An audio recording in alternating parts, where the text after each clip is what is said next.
and welcome to the Adolescent Development Substance Use Current Trends. And this presentation is brought to you by the Northeast Caribbean Addiction Technology Transfer Center. And my name is Diane Padilla, and I am the host and presenter this morning. So thanks everyone for being here. This is a SAMHSA disclaimer. You folks have seen this before. We're funded by them. And most of our content and our initiatives are majorly focused on the addiction discipline, but we also work with the ancillary partners because there's such intersectionality when it comes to this work. The purpose of SAMHSA's TTCs is to provide specialized behavioral healthcare and primary healthcare workforce supports in terms of substance use disorder, mental health prevention, treatment, and recovery. This is about providing you the most innovative information and ways to incorporate effective practices into your settings. So we have 10 regional centers. We are across the country. We are a free resource. That's us right there, Region 2. You see the big, beautiful yellow state of New York.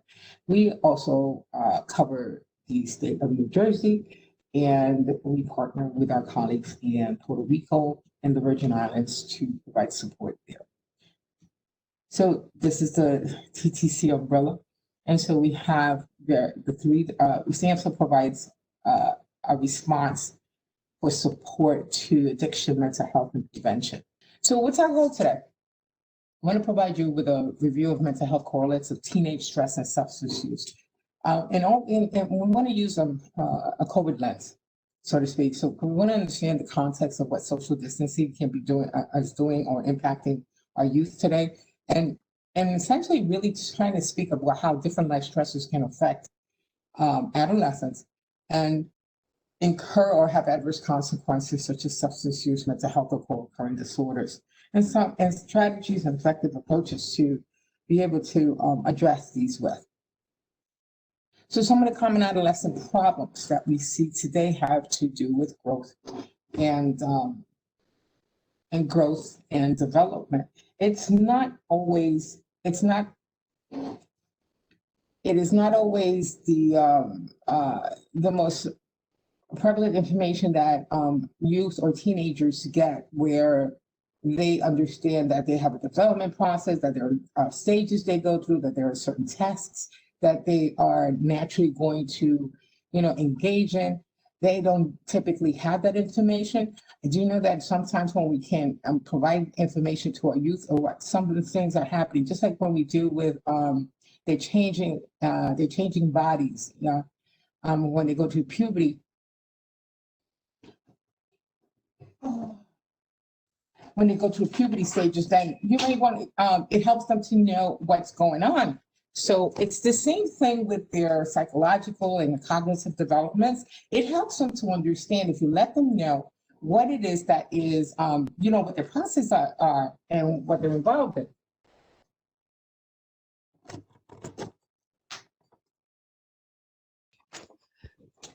Some of the other issues that we do see today, some of the other issues are school-related challenges. Sometimes we are able to have some observable markers on when. Can you all hear me now? Okay. Excellent. Great. Thank you so much. So some school-related challenges that are pretty common among adolescents have a lot to do with social interactions, learning those skills, learning how, while they are going through identity formation, while they're trying to understand and learn who they are, and they are aligning themselves with peers and working within, being accepted within peer groups, within certain groups, and then being able to practice, how to interact with one another, how to behave, what to do, what not to do. It's kind of tough being a kid. It really is tough being an adolescent. And sometimes in school-related, the school environment, it's the opportunity to build skills, but it's also the place where you're going to have the most challenges. For many of our adolescents. Also, we have illnesses that continue into from childhood to adolescence and even into adulthood. Mental health disorders, and we'll talk a little bit about that. Consequences of risky and illegal behaviors. And if any of you were on the webinar a couple of days ago, we started to speak to some of the developmental stages that are neurologically connected, they're correlated with certain levels of development in the brain and how certain functions are actually evolving.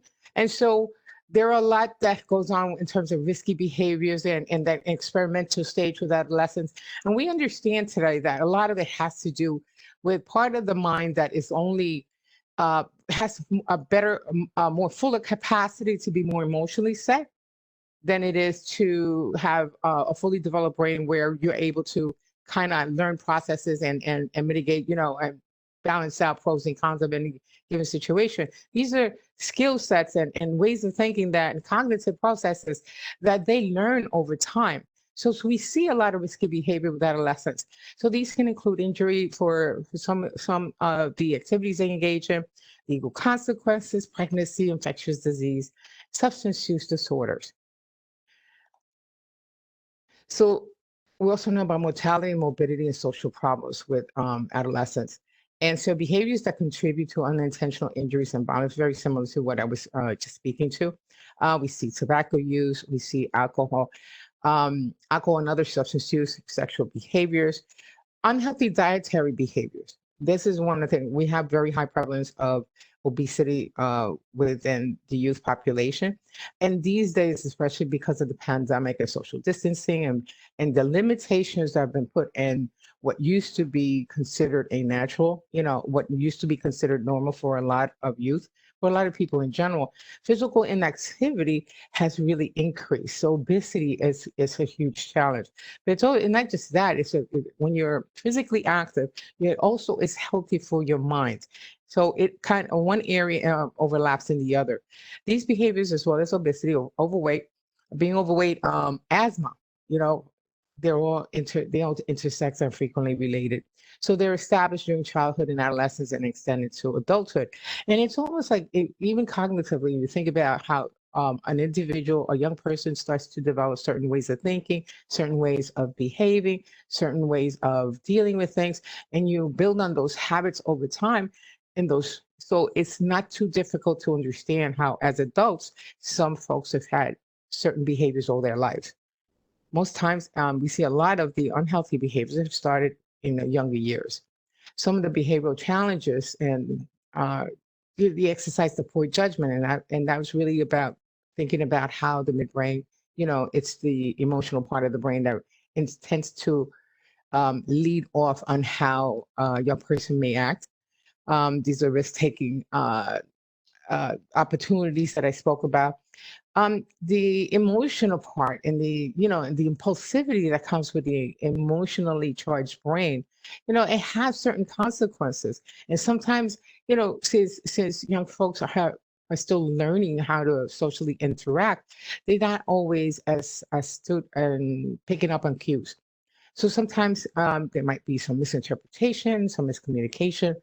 One of the things we do know that sometimes they have a limited attention span. They have certainly often have a different concept of time, and there are inhibitions that they do lack, but that they lack because they haven't had the experience or the learned behaviors yet, or the the experiences that will help them learn what is healthy yet. So one of the things I wanted to speak about is the pandemic-related youth challenges. So thinking about how routines have changed quite a bit for our youth. So the changes in the regular routines, and in addition to everyday steps to prevent COVID and the socially distancing guidelines, it's one of the best tools we have to avoid being exposed to the virus and getting infected, and it does slow down the spread. But the physical distance to folks you love, and your boyfriend, your girlfriend, your partner, your close friends in adolescent times, being amongst your peers, interacting with your peers is a really important part of development. So when you are keeping a distance from family members that you're used to be close to, or maybe your worship community, it can be pretty difficult. It could be very impacting and stressful for adolescents. So they may struggle with these social routines. The breaking continuity of learning. Unfortunately, The need for virtual learning environments, has brought to light a lot of inequity in resources. There are connectivity issues depending on the families. Although a lot of youth, we used to always think that technology is more prone to youth than it was to adults, but that can be very limiting as well. So if you have adolescents who were more athletic or hands-on or vocational skills, this potentially impacts that part of their life. Missing significant life events. So there are special life events that think about the high schoolers and during May and June who had achieved and were able to graduate but not celebrate, but not have a ceremony, not being able to wear the cap and gown with their peers. That's a heck of a milestone and healthy for and it's a wonderful marker for healthy development. And a lot of young folks were not able to do that. And there's other things too. Also consider that you can't, you don't necessarily celebrate this holidays or traditional, rituals that cultural or otherwise or society-wise that, teenagers look forward to. So that's huge. The loss of security and safety. So in a lot of times it's economically based, so parents and families, a lot of folks a lot of folks have lost work, have lost employment. And so that has its own trickle effect on the teenagers and the family and the ability to do certain things. It could affect and has affected a lot of families in terms of access to healthy foods. Transportation and housing has been impacted. So these stressors mounting can increase exposure to violence, to substance use, to co-occurring disorders, or just mental illness. So some of the risk factors amongst some of the risk factors include that some of these teens you might see them have bouts of moodiness or episodes of crankiness. And sometimes these indicators may be the presence of something more serious going on. So being socially withdrawn, you might see the moodiness may last more than a few days. Right? I've heard a lot of parents at different times say, they're just going through a change. I remember one young woman was every time she had a parent who her daughter was about 14 or 15 at the time, and she was one of these young people that was very much into school. She didn't really have problematic behavior. Her mother was my client, and her daughter had episodes of depression, and she had gone to therapy. She couldn't understand why she would just start crying at a drop of a dime. The mother thought that there was something going on, and really when they took her to a specialist, what they found is she has episodic depression, and the diagnosable kind, and she was prone to keeping a lot of time away, spending time away and by herself, and also hiding her tears when she was emotional because she couldn't. So a little information actually helped her get through it. But since her mother started to give her like affirmations that she can connect with to help her through those times. But sometimes we have teenagers who go through situations like that, and instead of dismissing it, what we need to do is like assess it or find a way to engage the teenager to be able to screen and assess and see if there are potential issues there to explore and address. So there are dramatic changes in eating. We spoke about that. Ongoing anger, irritability, and hopelessness. Yeah, consider just how hard it is, not just for adults, but teenagers too have noticed how many folks have been affected by this pandemic. How many people might get sick and may not survive, or people who get sick and have a very hard time with that. It's a very scary atmosphere. And so this is affecting our teenagers as well. So one of the things about mental illness with adolescents, like 50% of all-time cases of MI will develop by the age of 14. And 75% by the age of 24. And we know that the young adults go from 25 to 30, which is when the brain is fully developed. This is a huge percentage here. The most common mental health disorders are anxiety, disorders, stress-related disorders, mood disorders, obsessive compulsive eating disorders, disruptive behavioral disorders, and many times they go undiagnosed. So neglect and abuse has its own impact. Neglect disrupts attachment and it changes in the development of brain. Um, these can be these are extremely impacting. Many teenagers that are living with unresolved adverse childhood experiences, or the ACEs, as we spoke about recently, such as living in, like, say, in a very poor area, extreme poverty, which a lot of families have started to experience in this last year with this COVID thing going on. And so being exposed to, say, partner violence or domestic violence, or other resources of stress, they just experience a lot of anxiety. So escape is often like their coping mechanism. So it might make sense to a youngster to, when the anxiety triggers their fight or flight mode, that maybe an escape might be certain behaviors that might take them outside of themselves. Like sometimes we see the risky behaviors. Sometimes it's because of this. Sometimes we do see substance use because there is availability of the substances. So you can start to consider, maybe from an ecological perspective, that there are different influences and factors going on, and maybe being part of that teenagers' world at that time.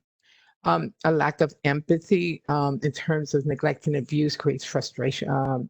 Things that create frustration and anger. Say our families who are trying to survive, and maybe the nurturing is not there, or it's not done, it's not provided in a healthy way, because adults get frustrated as well. So anxiety disorders, we know that up to 32% of 30 to 18-year-olds, have feelings of excessive uneasiness, worry and fear, where they can get, where we've received diagnosis. We can look at the data, and it shows that 32% have shown they meet the criteria of anxiety disorders. So it speaks to different emotional and social changes, certainly impacts their sleep. And we do know that adolescents, teenagers, and even young adolescents really can benefit from long hours of sleep, like 9 hours is considered healthy. But we see a lot of this in their work performance, and in terms of their attitudes in class, whether their homeworks that they do submit, their grades.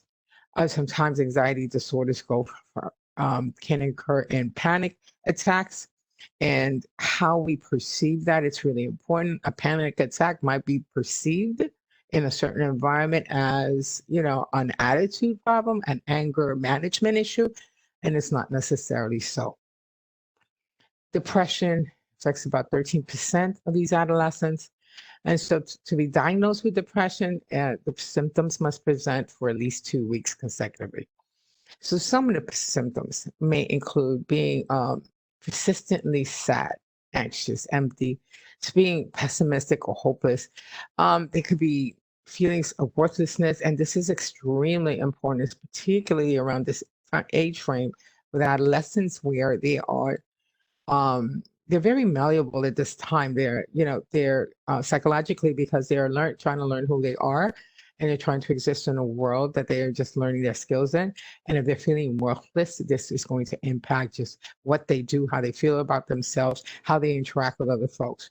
The loss of interest or pleasure in hobbies and activity, decreased energy, and fatigue. So others include attention hyperactivity deficit disorder, or what we refer to as ADHD.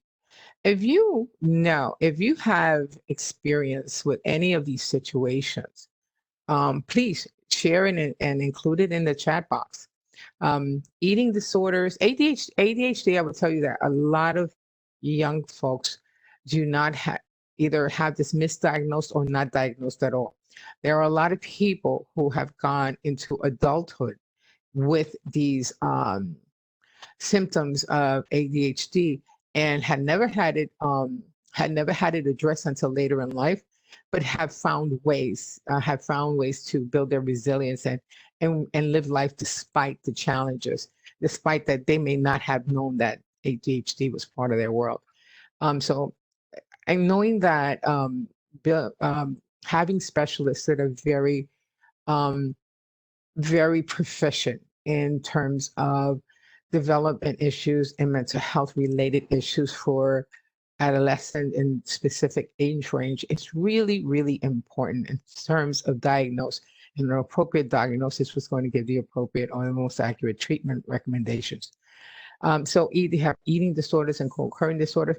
We also know about self-injury. Others, this thing about we find that we have learned, and the research has also shown that injuring self has been a way where some teenagers feel like they can feel like they can get relief when they feel pressures are building up inside of them. So trying to stop painful emotions, or trying to distract from hopelessness. Yeah. So there's another thing I wanted to bring up also, is this Zoom fatigue. Have you folks heard of that?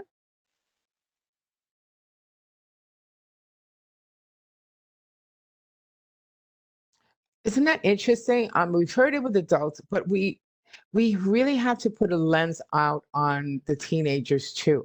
You teenagers, you have young adolescents, young kids. The education is coming through virtual platforms. They've had to kind of just get you are. I hope you do what you got to do to take care of yourself.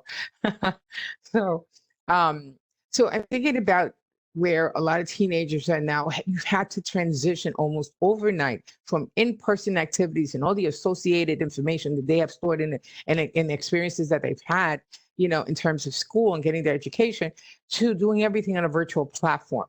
And everything associated with that is a drastic difference between one world and another. And when you're on a virtual platform consistently, it can be very, very draining. The data actually shows, and we try to incorporate this when we do presentations ourselves. And there are some of our trainings are actually like 6 hours and 12 hours requirements to provide CEUs for social work and for case acts. And so it's certain requirements of certain topics, and because it has certain content, and we have to be able to format it according to the data that we have. Research states that no one should be on a platform longer than 90 minutes, maybe 2 hours, and you have to have a break. Otherwise, the information does not get internalized as effectively. It's not as retained as it could be. And what you end up having is you have actual physical symptoms of being on virtual platforms all day. This is what the world is right now. So actually trying to mitigate that with your schedules is really key. So imagine for adolescents who've had to change from one world to a different world, and still trying to kind of navigate through their own growth process without a lot of information.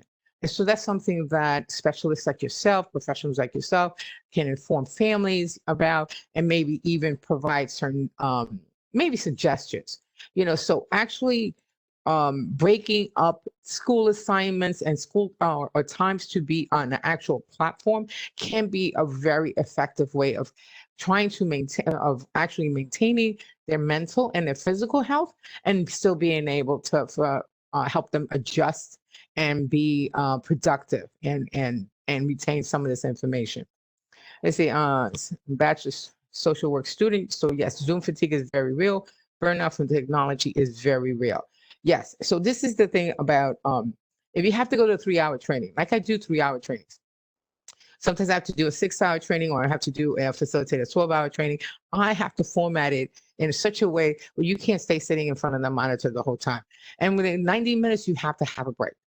I may do something for 2 hours, but then 2 hours is like the max I can take it, because I'm very concerned that anybody sitting in front of the monitor can't retain the information if you have them in front of it for 3, 4, 5 hours, no breaks. That doesn't make sense. So this world that we live in, and Zoom fatigue is very real. It makes it difficult to cope with the pandemic and stay connected to loved ones. But sometimes the change with who you're connecting with can be very different. But here's the thing. So if it's all work with kids, you want to think about how the education is coming.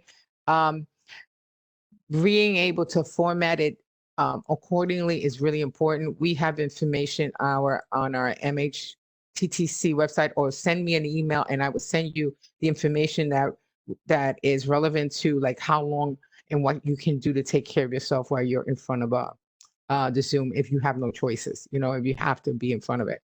With kids, you can help parents understand how they can regulate the schedule. When they have a break, they actually step away and actually start to suggest that and recommend that they do other activities in between to kind of mitigate some of the impact of being on a virtual platform all week. It burns out folks, and when you're burned out and you have a mind that's still developing, the way a lot of our teenagers are, it can be so impacting. It could cause more irritability. If there are existing issues that have yet to be identified, like some kind of mental health issue or substance use may be at an early stage of experimentation, this can actually exacerbate situations. So teen stress tends to be, and this is a really good way to put it, a pile up of many stressful life events.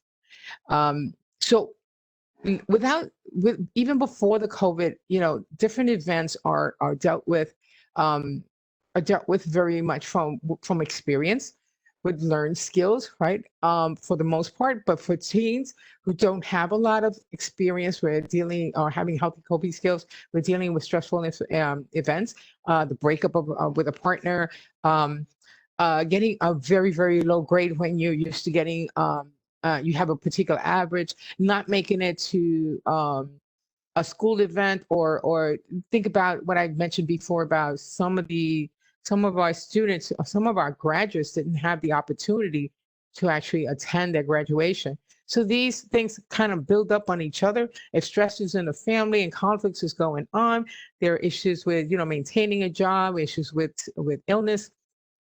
All this can build up and really stress a teenager out. So we know about romances, we know about breakups, but we have to consider that there are other issues. The environment outside is really impacting everyone, but it's certainly impacting on a teenager who has less opportunity to have been around to develop a lot of healthy coping skills.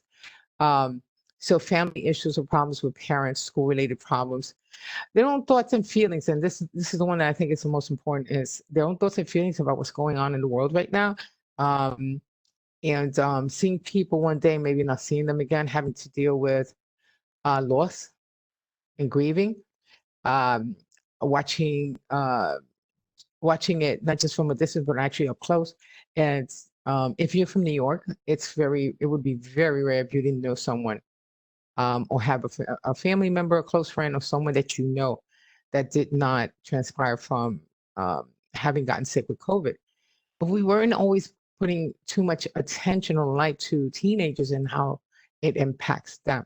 So just imagine, what this might be doing with them. So that kind of build up, it's like, I think a little bit about cumulative trauma and how that builds over time without being resolved, and how that can lead to substance use or co-occurring disorders.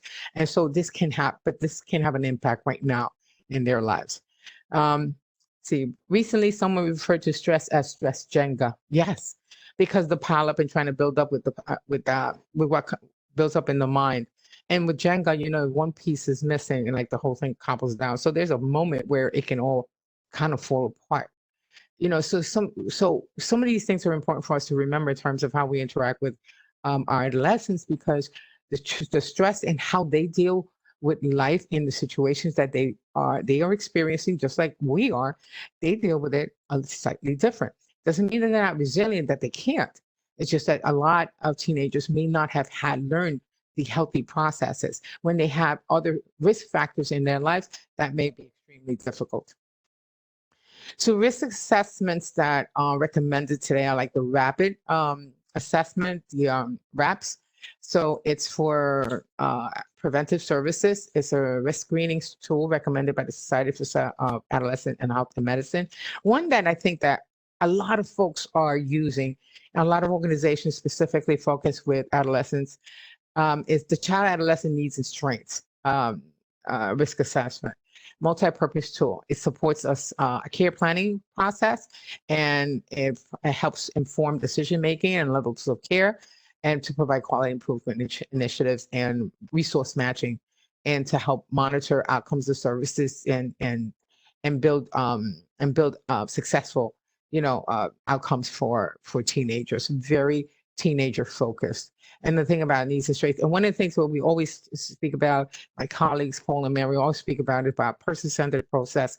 And this is really speaking to the needs and strengths of the adolescents, because this is what you can build resiliency within them, and help them to understand and learn how to mitigate their world. So here's a question for you folks. 6 out of 10 young people believe that the casual use of electronic cigarette does no or little harm. What do you think about that?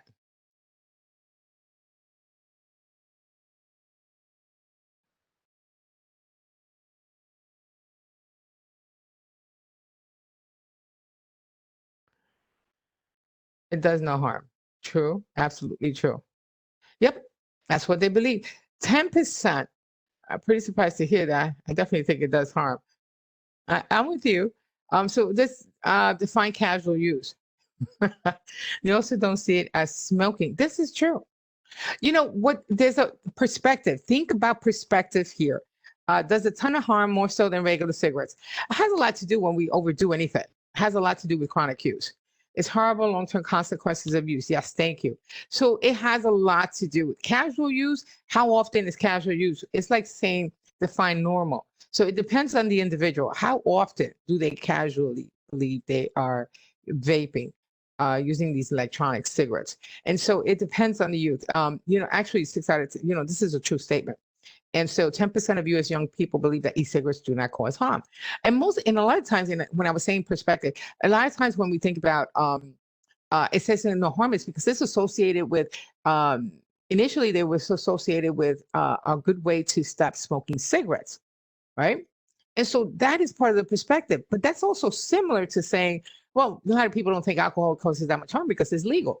It's a perspective, but it's not necessarily informed. So 62% believe that they cause little or some harm. Maybe 28%, only 28% of youth do, according to this study, believe that they do a lot of damage when used some days, but not every day. So it's interesting. There's a lot of misconceptions out there. I think part of this is that there's not consistent messages, PDSAs, for the public. So the use of e-cigarettes in February of 2020. So we know that there were a total of more than 2,800 hospitalizations associated with e-cigarettes and lung injury. And remember, there was a time where we were hearing every once in a while someone was dying from lung injury, and doctors were bewildered. They were not able to identify direct causes. I remember one of the last kids that in the Bronx.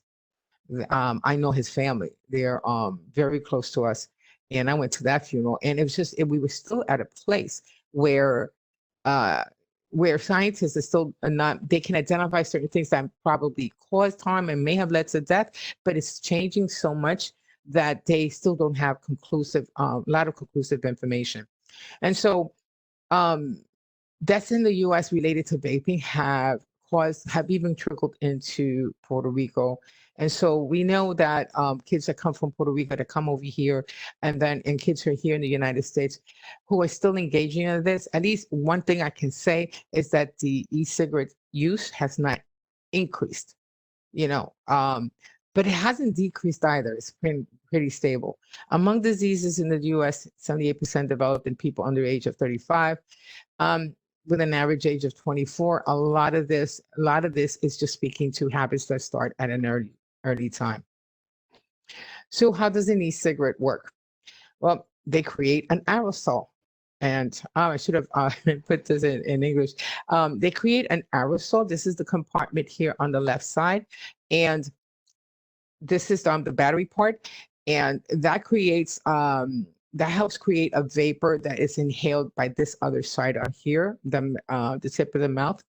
And so, and there's this, under the tip of the mouth here, there's this component where an e-liquid can be inserted. And so you have e-cigarettes, vaporizers, hookahs. And so vaping is just the act of inhaling. And what you see here is a couple of kids who actually are just showing how that's done. The device is really small. As you can tell, like see in the first picture, actually in the second one as well, in the first picture, it just looks like a pen. So it's not like it's easily observable. You can easily identify it. So the actual device is it's just battery powered, and that's the heat heats up the e-liquid, and then it's inhaled. And so the steam is inhaled. Um, and so it comes in a variety of flavors, and that's where with a lot of different unidentified chemicals, and this is part of what starts to affect the lungs.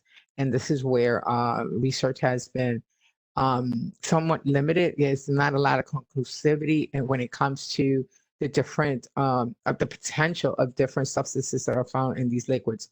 There's a wide range of options that are used with e-cigarettes, and there are a wide range of devices. So in addition to, inhaling nicotine, they can actually contain a lot of the harmful ingredients. So some of them are ultrafine particles that inhale deep into the lungs. So you can't necessarily see, you won't see it with the human eye, but these are actual real particles, that they don't break down, and they end up hitting the lungs. So some of the flaring, such as diacetyl or chemical related to serious lung disease, has been identified. There are heavy metals such as nickel, tin, and lead. There are different organic compounds that can produce very heavy chemical impact. Vitamin E acetate has also been part of the bronchoalveolar wash liquid samples that have been used or identified in lung injury.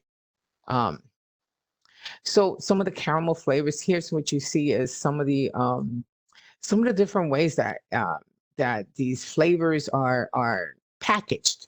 And look, and it's packaged and marketed in a particular way because it's marketing and targeting the youth population. So, and these flavors can be menthol, have alcohol, candy, fruit, chocolate. They can be sweet, so they can mask a lot of different or chemical substances that are so harmful. So tobacco, the use of tobacco accounts for 80% of preventable deaths in the US. 23% high school students use e-cigarettes. Young people who use e-cigarettes may be more likely to smoke regular cigarettes in the future. And that's what some of the data is showing. But since the rates have not increased and we're in this pandemic, some of the research is limited, but I am looking forward to seeing, just in what direction, how much more we've evolved in terms of identifying, patterns of behavior. Because even though this is prevalent right now, what I will say is that there are interventions that exist where we can obstruct those trajectories into that can impact later adulthood. So some more of the consequences that could be part of a conversation that we might have with our youth is the other things that comes from smoking, the bad breath, the smelly clothes, especially if you're not supposed to smoke and your family's not supposed to know it. A person who smokes on a regular, and I used to smoke, I was so desensitized to the smell that I would not necessarily smell it on my own clothing, but anyone else could who doesn't smoke, they could easily pick up on that. And so the same idea, same concept can apply with adolescents, where the clothes can be smelly, they smoke a lot. Parents, it might be a part of how conflict occurs. So it certainly has other physical adverse consequences. It's very hard to keep up with sports because your breathing is labored, your breathing is impacted, increased risk of injury or shorter healing time when you are sick, risk of disease. Chronic smoking is also associated with bronchitis and pneumonia. And so that's things to consider. Some other things to also talk about is marijuana. And in the 60s and 70s, this is interesting. I think most of us know this, but just to cover it anyway. So there is another perspective that teenagers have, that marijuana is not a harmful drug. It's a natural drug. It comes from a natural plant. It comes from a plant, so it's a natural product. So it's not harmful. It doesn't mean that someone's going to end up being, injecting drugs later on. The reality is, is that it does have its own, within its own context, marijuana is very different than what it used to be. So between the 60s and 70s, the psychoactive substance in marijuana is THC. And between the 60s and 70s, THC concentrations were pretty low at that time. But that has changed quite a bit. Now they are almost like 20%. So this slide highlights the idea that growers that develop methods to make marijuana much more potent yet have actually succeeded in doing that. And think about the fact that we are legalizing marijuana almost across the country. You know, Colorado was one of the first states to do that. New York and New Jersey are both legalizing it. I believe they're both legalizing. I know in New Jersey, they legalized it. In New York, they legalized it for medical use. I think they're working for recreational use. In New Jersey, it is legal for recreational use, not just medicinal reasons. But the information that comes with it, it's really important to share with the teenagers. Most recent research shows that marijuana has become that much more potent. Some studies show up to 30% more potent than what it used to be, and that the use has been on the rise. It's just been increasing over time. And though some perception that is harmless is based on ideas of this from many years ago, even many years ago, it did have its consequences. Folks who, especially teenagers who may be having, say, stresses and symptoms of situational or might be from maybe some psychological issues that come from mental health illnesses. Sometimes they deal with the moment by maybe wanting an escape. So maybe smoking a bong or smoking a joint might be what's going to give them relief in the moment. And being in the moment is something very, very much associated with adolescents between 14, 15, and 16 years of age. And also in light of lacking other healthier options or ways to process, it can provide immediate relief. But it's the trajectory to chronic use that puts them at risk.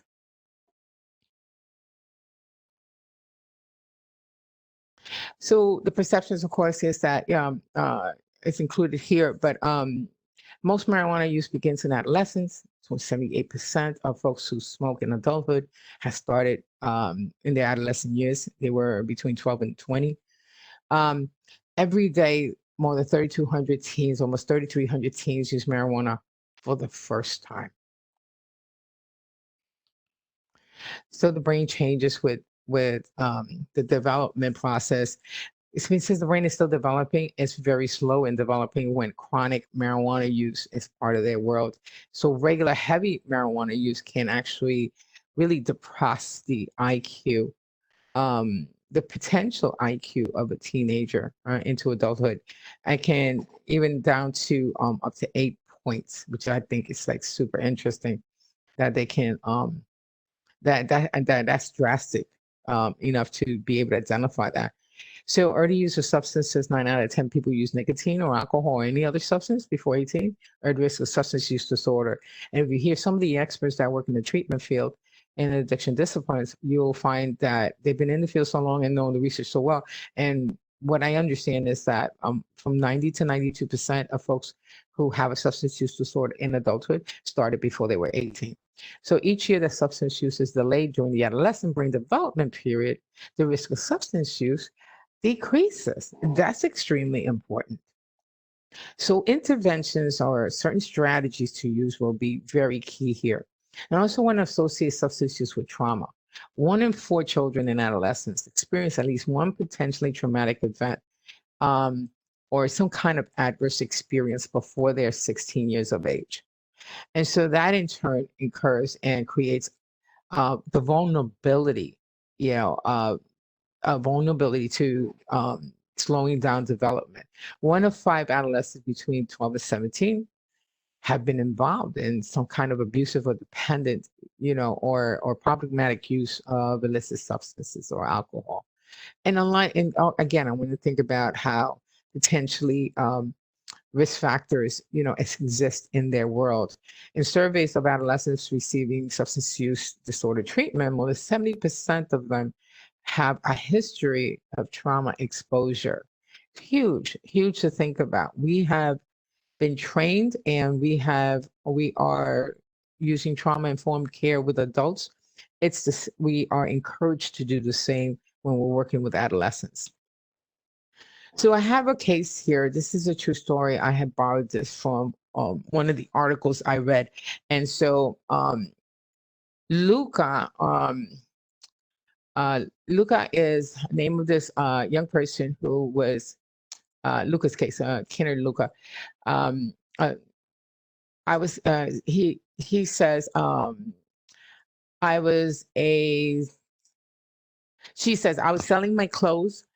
She was a 15-year-old in high school. She'd buy shoes, she'd sell them, go out, buy cheap shoes, sell them. She was doing everything she can to get money. Luka knew that the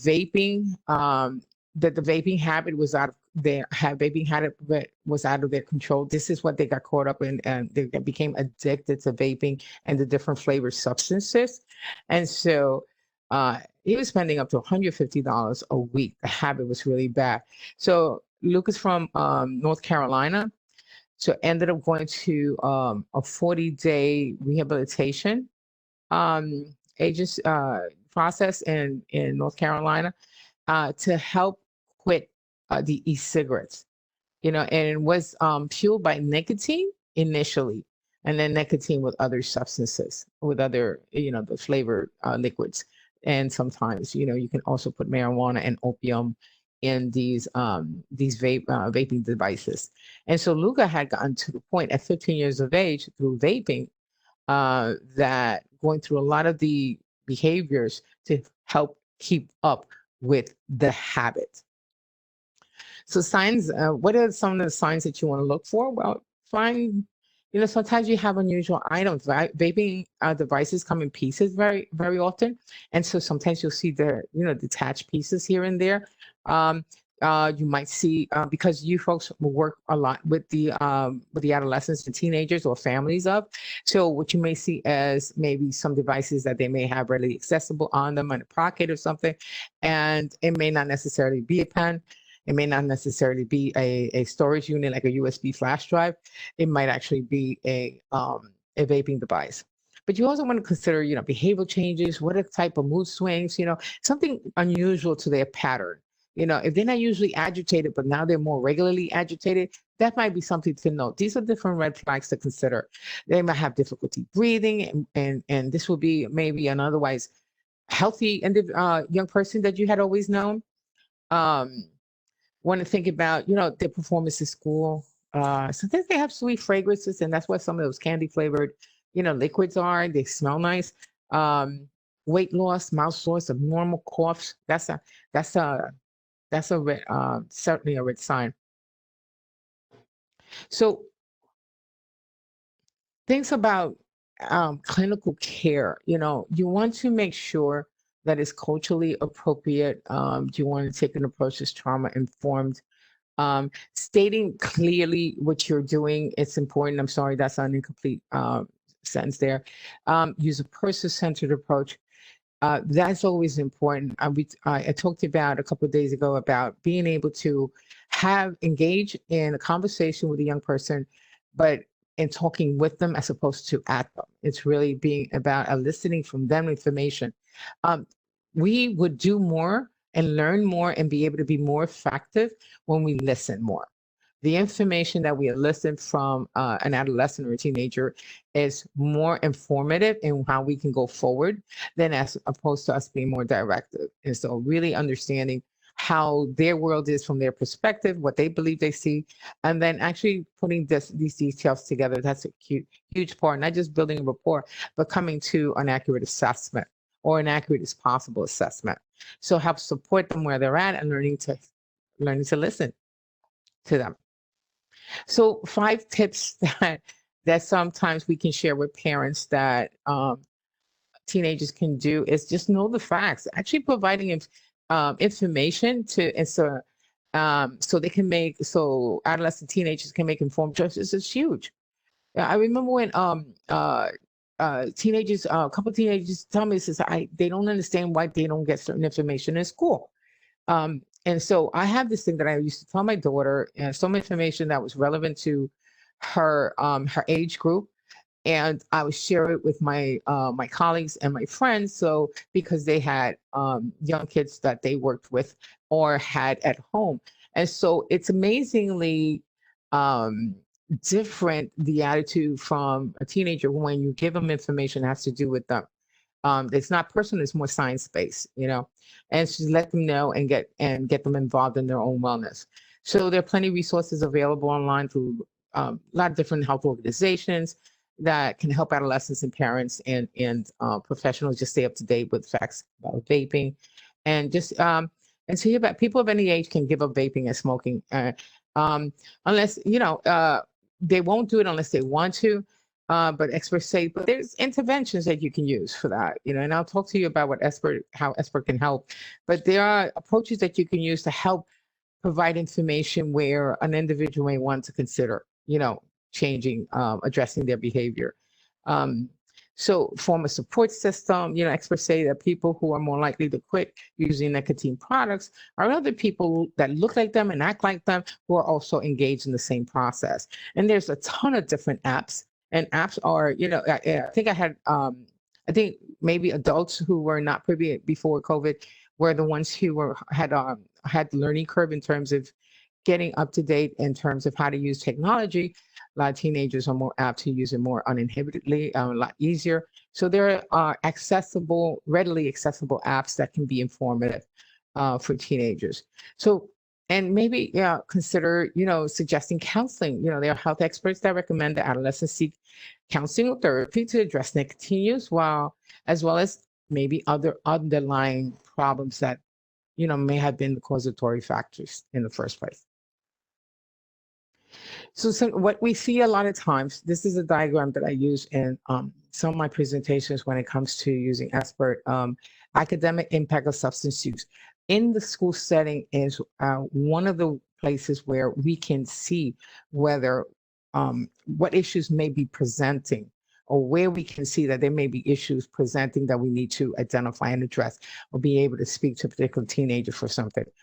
So sometimes there are times where individual factors, from an individual perspective, you look at a substance use and how it may lead to academic failure, or how one can lead to substance use. So, are there a lack of resources? How's the bonding with teachers? Is there some type of disengagement from school? Are there some neurological, some mental health issues here? Impulsivity, attention problems, the deviant peer affiliation. Peership is really important during adolescence. Who are the peers that they're around? Is there parental monitoring and supervision at home? And this is not a judgment call. A lot of parents are trying to keep a job, trying to maintain a roof over their head and food on the table. It's a matter of knowing whether that nurturing is coming, is that support coming for the teenager or not? Because we can do things too. We can actually access resources and provide opportunities for our teenagers to be able to get what they can't get at home. We can help complement that or fill that gap, rather. Parental permissiveness regarding substance use. We have seen in the last 5 years, we have seen in a lot of treatment programs, we've seen that they're family members, parents or uncles and aunts, and there are generations in the substance use disorder treatment systems. So there may be, or is there, it's worth finding out, is there an idea that, substance use is normalized there? So these type of factors can lead to, what we may see as academic failure before someone escalates in substance use, before they drop out. If we see patterns early on, we can intervene and actually change the trajectory. So signs of substance use include, alcohol, smoking, other chemical odors in your child's or friend's breath and clothing. Being dizzy, weird behavior, things are weird because it's not normal for that young person. Are their grooming styles? Is that changing? The choice of friends changing? Who they're hanging out, where they're hanging out? Is that changing? Is there more irritability and more conflict at the home? Are they eating more, sleeping less? Is there weight gain or loss?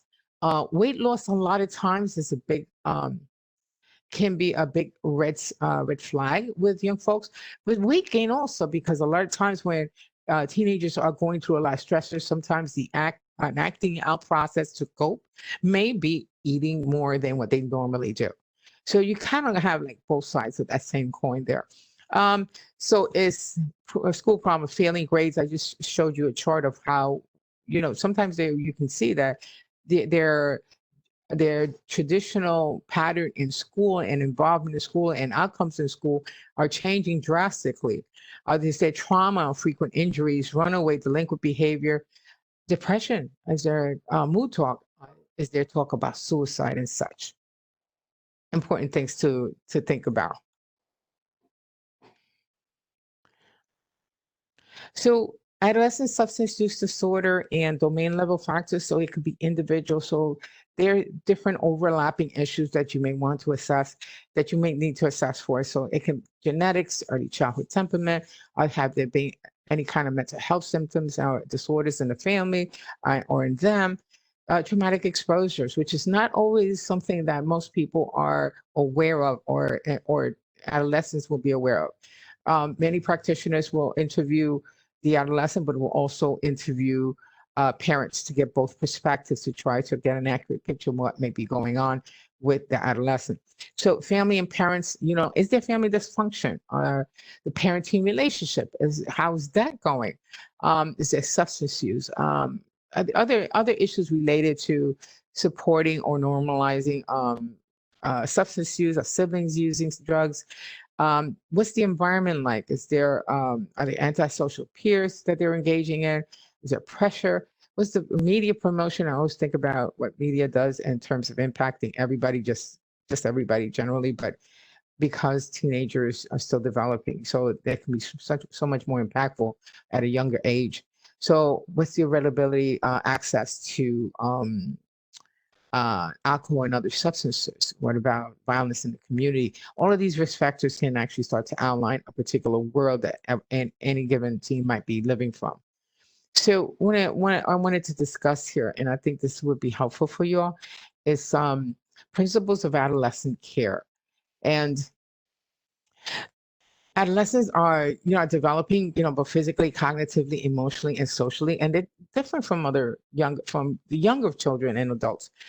So make sure that that the care that you're matching them with, or the care that you're providing them, it's appropriate to their development stage, and also include their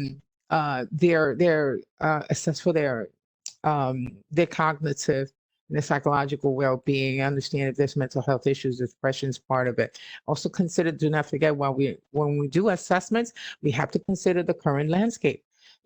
So we have COVID on one side, we have an oppressive atmosphere, and we have folks with people of color. So understand that this is impactful to our teenagers as well.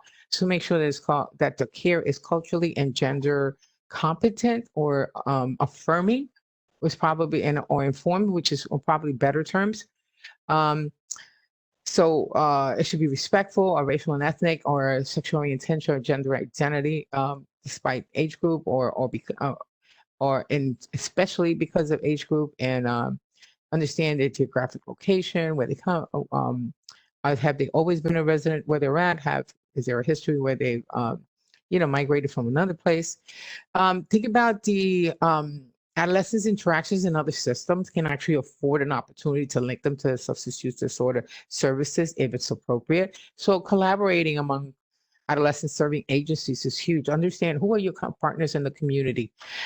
Think about integrated care and how that could be very comprehensive in addressing co-occurring mental health disorders. And primary care services. A lot of primary care settings are using these types of approaches in mental health settings and addiction settings, where in prevention and recovery support services, we can also incorporate these concepts. Trauma-informed care is I already spoke about that. This is something we should always be doing. Recovery-oriented systems of care for adolescents emphasizes that the importance of the adolescent guided and family-centered care. And so really a person-centered approach.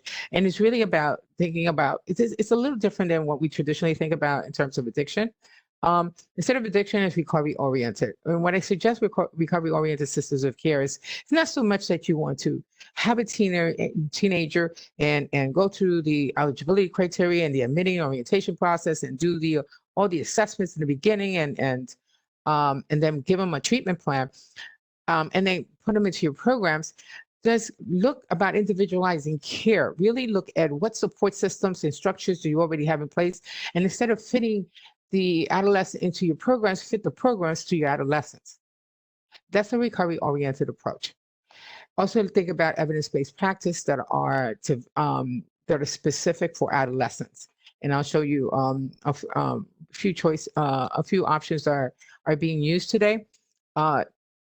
We have evolved quite a bit in our disciplines and in care. We are no longer using dumbed down versions of adult evidence-based practices very specific to adolescents have been used. And so it's really important, and especially when I'm saying about recovery-oriented approaches, really important that it be tailored to the adolescent and their needs. So best practices, this is one of the more recent publications on adolescent substance use disorder best practices guide. I've included the link to this PDF of this manual. Anything that is from last year is the most current information I'd rather give you. And so if this is available now, do you want to look at that and see how this is working, how this is being implemented, or are these services being implemented or provided in your area, in your region, whether you're in New York, New Jersey, or another state, wherever. So these are, this is a really nice array of approaches and strategies to use. So here I want to talk about and take a few minutes just to talk about screening, brief intervention, referral to treatment. And for you folks in the chat box, I'm going to ask you folks, who has heard of this before? Screening, brief intervention, referral to treatment. Who's heard this? If you've heard it, yes. Just type in yes in the chat box. I just want to see whether you're familiar with it. Yes. Okay, great. How many of you folks, excellent. How many of you folks are actually using this and using this with adolescents? Okay. So for years, okay, familiar. Okay. So for years, we have been using SBIRT, and that's just a short version of screening, brief intervention, referral treatment. It's an evidence-based practice. For years, we have been using it with adults in a variety of different disciplines. It's evidence-based. First started to be, it was first researched and duplicated in a variety of different settings and included as an evidence-based practice within healthcare. And then it started to be implemented in different settings. And so it has really taken off. And that was with adults. Well, what we've been seeing and we've been connecting right now is a best practice for use with adolescents. It's a wonderful way to intervene before someone actually meets the criteria of substance use disorder. So what is made up? Thank you, folks. Thanks for everybody for your responses. So what I wanted to show you here, these three components is not as literal as it seems here. Just want to make sure we're clear on this, and come to one of my presentations on screening, brief intervention, referral to treatment, and you could get more information on this on the actual practice. It's the screen. It has these three components. In context, it is evidence-based when those three components are in place and facilitated, conducted exactly the way it's designed. So screening is a reset of questions that identify risk of substance use related problems. Now, and it uses validated instruments. And so brief interventions is just a person-centered, it's got a motivational interviewing spirit in the approach, in the dialogue. So it's a short guidance or counseling that raises awareness of risk and motive. And what it does, it elicits information from the person and helps them to see or recognize a potential problem. And really it's about motivating them to consider whether or not they may want to do something about their problem without being directed at any point at any level. Brief intervention here really means brief intervention. It can be done within a matter of 15, 20, maybe 25 minutes. It's just short conversation. It's a dialogue, but it's very strategic with this MI skills that it uses. It's really, and it's not complicated, really. Short treatment can be just cognitive behavioral work with clients who recognize risk and are seeking help. And risk is a word that you're seeing here quite often now. What this whole expert is really about addressing and intervening with folks at an at-risk level, which often is the case with teenagers. You know, they are using at a level where they may be experiencing or putting themselves at risk for consequences. And so we can still be able to intervene before they might need treatment. And so the last part, the referral treatment, is actually, because this is really building off of screening, this whole approach, this whole intervention model. It's really referral treatment. It's really about being able to, if someone scores high enough, to be able to provide them access for further assessment, because we don't diagnose folks with SBIRT. But if they need specialized treatments, they can also get that. So screening, brief intervention, referral treatment, or SBIRT actually helps to identify and intervene with folks at risk, with teenagers at risk, and can also help identify and address the issues with those who might have a high likelihood of a substance use disorder. And screening as SBIRT has also been used very much as being used with other issues. I've trained some folks from a treatment facility, and one of the addiction professionals started to use SBIRT to address other behaviors like the smoking and some other risky behaviors that their clients was engaged in. The substance use was already being taken care of because they met the criteria, but he decided to use SBIRT to address other behavior that needed modification, and it was helping him. So we can actually use this model with fidelity and actually apply it to other issues. The idea is substance use related problems, at risk issues, and it could be an issue of depression. It could be an issue of certain behaviors, but we know that it works and is validated with substance use. So SBIRT for adolescents is a person-centered approach. And when it comes to, it's a good fit for teenagers because it is person-centered, because it's not about forcing anybody, it's not forcing any teenagers, it's really trying to meet them where they're at. So you work with the youth where they're at. So it allows them to develop their own action-oriented goals, or what they might think that they can do. They're the most realistic, they're the ones who can come up with the most realistic options, so that's a nice, neat thing about SBIRT. It's a commitment to lengthy and intensive interventions that can be difficult at this age. So a brief intervention is typically one session, 15, 20 minutes. And it has a rapport building component to it, and a particular dialogue that is more person-centered and more of a friendly conversation than it is any kind of directive with an adult talking to an adolescent or a teenager. And so it has opportunities for a lot of information, a lot of engagement. So many youth are seen in opportunistic settings. So what would be one of those opportunistic settings? What do you think that would be? What do you think we might be able to, what do you think we can actually practice something like an SBIRT process? So when I say opportunistic settings, what are we talking about? Yes, school. Excellent. School. And I would tell you that New Jersey has legislation that requires schools to consider the three components of how to include screening, brief intervention, referral treatment. And some places are actually using SBIRT. In New York, it's being piloted in different places, but there's no legislation, but it is being sought out. So we have school, yes, emergency room visits, mental health clinics. Mental health clinics is such a key part. Will be such a key aspect of care. When you're doing intake and you're assessing, especially because substance use, the impact of substance use on folks can actually mimic symptoms of mental health issues. This is an opportunity to be able to intervene and address this issue, and then have a more accurate assessment for the mental health issues. So pediatricians, that's exactly right. Yes, you will get the slides. So intake for home-based or community-based services, so recovery support services. This can be applied in so many different areas. You have some some boys and girls clubs. You have different community based initiatives that teenagers like to go to. You have opportunities for this when you are engaging in conversation with a school guidance counselor, with a coach, There's opportunities here and there, and even today in today's pandemic. Thank you, everyone. That was really good. So some validated screening instruments that are used. This is for the craft. I like to talk about the craft too.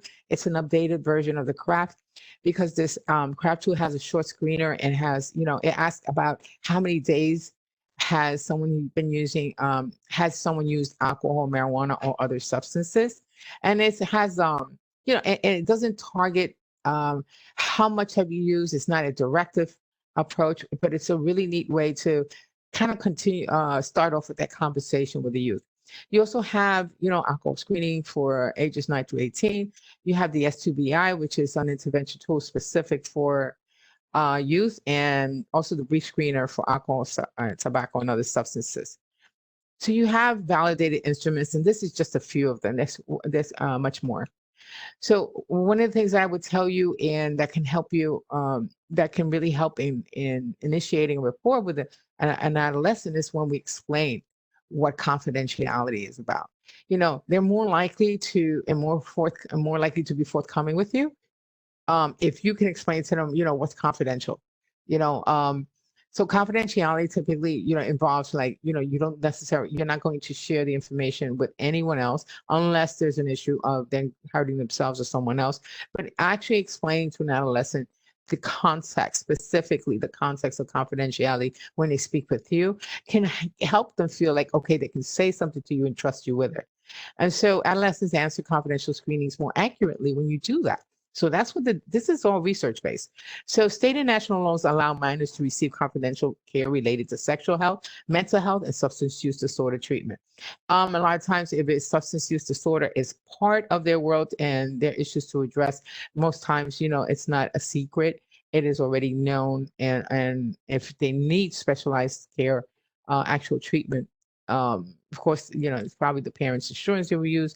But there's a lot of times where it's not about a substance use disorder. It's more about substance use that's impacting their lives, whether they're able to see it or not, and you're able to do that with them. Confidentiality also provides an atmosphere that you can create to be culturally sensitive, to be affirming and inclusive, to be trauma informed. And all of those align together really well. And the more you can do that, and don't be afraid to be human. So this is the craft too. It really provides you an idea of what it is, of what those questions are like. So it's really more about, it's very self-explanatory. You ask these questions: if you drink more than a few sips of beer, wine, or any drink containing alcohol, it's either a 1 or a 0. This one, the craft tool also has more updated questions like, is there use of any marijuana? For example, weed, oil, hash. I mean, it actually gets more specific, like K2 or spice. And you ask these questions and you put a 1 or a 0 at the end. If there are no days of use, then you stop right there. That's it. That's the mini screener. You don't have to do anything. But if there's any days of use, then you ask the other questions, and I'll show them to you now. One of the key factors of being more person-centered is when you do ask questions, and this works really well with teenagers, is ask them if it's okay if you can ask them some questions related to substance use. Don't just drop it on them or force them or be directive in a way that they have to answer because you are the adult authority in the room, but actually ask them, would it be okay? That makes such a difference to initiating a rapport. So craft 2, if there are any days of use, these are the questions you would ask to follow up. Do you ever use alcohol or drugs to relax or better feel about yourself or fit in? Or alcohol or drugs, while you're by yourself or alone? Do you ever forget things while things that you did while using alcohol or drugs? Do your family or friends ever tell you that you should cut down on your drinking or drug use? Have you ever gotten into trouble while you were using alcohol or drugs? And so this is a way to assess the level of risk or substance use that they're using. And so if there's any adolescent using medication, because prescription medication is still being used, you want to understand, you want to find out what is the medication and ask pro for that. Actually explore and ask that specific question. What are they taking? So let me ask you quick. I still got a couple minutes, so I want to ask you something. So confidentiality is important to provide a safe space where a teenager will feel comfortable enough to be more forthcoming, to respond to questions that you may ask. You want to ask some permission, if they can ask. So here I have, you know, here I have two young women, two young girls who are filling out one of these self-report screeners. What do you think? How do you feel about that environment and the fact that they're filling out a substance use disorder screener, one of these craft two screeners? So what do you think? What do you think about that environment? What's your opinion? Looks nice and calm to you? How safe is that space? No privacy. There you go. So they are together, exactly. So what you want to do is sometimes some agencies have had either a certain section of their facility where, you know, they either have electronic, you know, electronic screeners, so they can film it, but in places where they're by themselves. These two young girls are together. There's no privacy. That can actually influence the responses they can give. I want to show you another one. What about this one? You know, these are older folks, but look at, but this gentleman in the yellow tie is actually a principal of the school. If that gentleman was really one of the, say, a 10th grader, it's not very viable. It's not very viable. It's not very feasible. It's not conducive to a safe space. So when a teenager, you know, or just like anybody else, you know, if you're not in a safe space, how likely are you to respond to very intimate questions? And asking about substance use is intimate. So yeah, so I see that, yeah, they can share information, intimidating. Yeah, they might share information. They might influence each other's answers going forward. Yeah, there's no way, that's no privacy enough. Yes, thank you so much. That's true. So safe space, no privacy at all. Right. And this seems like it's out in the hallway. So think about they won't answer, they might shut down. See, here's the thing. So if the screener is the very thing that justifies having a dialogue, a brief intervention. And if you don't set the atmosphere for a trusting, safe, and private environment, just like confidentiality might incite, you know, a level of trust. And the person, you want to have a physical space, not just the psychological space, but a physical space that is also conducive, so you can elicit information that is likely to be more accurate, that you can build off on. So that was good. So the brief intervention really speaks to building a rapport and weighing out pros and cons and providing information and feedback. All throughout this process, you're asking information, you're summarizing back, you use the readiness ruler, and you develop an action plan. This whole thing takes 15 to 20 minutes, 20 minutes average. You know, it could give or take a few minutes. And so, and and the more you do it, the more natural the conversation goes. And this is all about eliciting information. It's all person-centered. It all comes from where the teenager is at the time. So substance use screening for adolescents can be self-administered by computer or by paper, or the clinician can do the verbal interview themselves. I would suggest letting them self-report first, because I think that depending on your environment, that might be the most conducive manner for then when you get to see the teenager, you're able to take that screening result and then work from there. That incites the conversation. So I wanted to show you here, there are adolescent specific therapies that are used in practice. These are some of them. There are the CBTs, the group therapy or peer support programs. There's contingency management.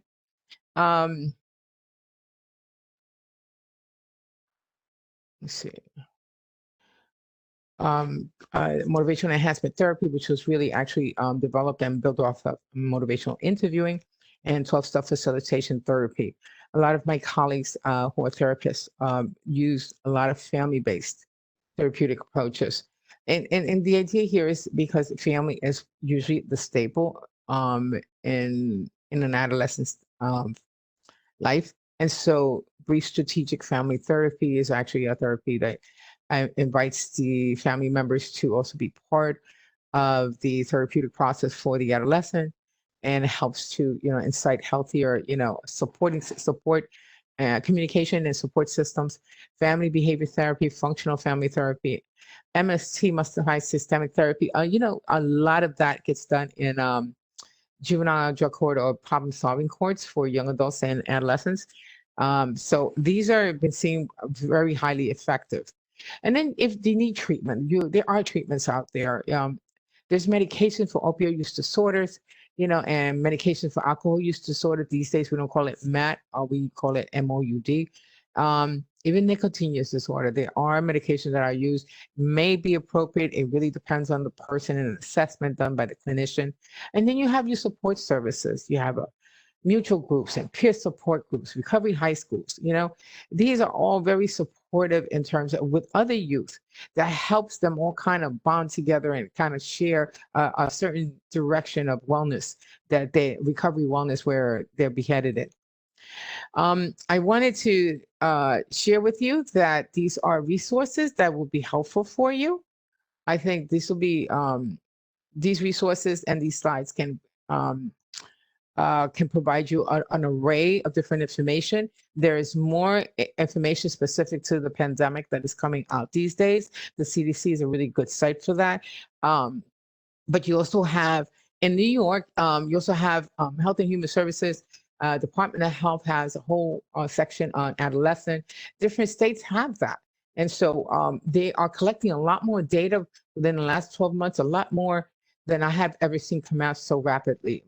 Part of my background is based is on research, and I have never seen research come out as quickly as it has been during this pandemic situation that we're all trying to continue to survive in. And so there's a lot of relevant information that you may want to access for your teenagers that can help you in your disciplines, in your practices.